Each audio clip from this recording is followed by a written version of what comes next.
So standard bench press, a couple of things that we want to note is, number one, make sure it's all set up properly and you have clips on it so you don't lose the plates. Number two, make sure the bench is set in a way so that when you lift this weight off the bar, it's not going to be too far back or too far forward, and that you're in a comfortable position and you've done a few warm-up sets to make sure that everything else feels good.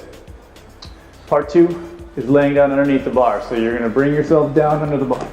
Plant your feet nice and firm, keep those glutes tight, find a spot and a position on the bar that's even. And we always do that by checking through either using the smooth and the thread where they meet or the two rings that are on the outsides of the bar. Once you've got that down in place, hands are even, you're going to lift that bar up off the back of the bench. Make sure you're set.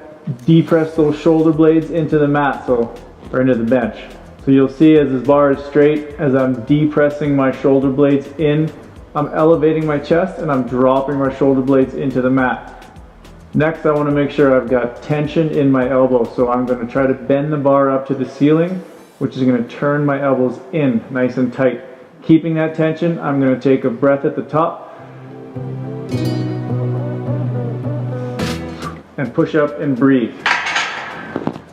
So a couple of things to note when I've got that tension, I've got that bar here.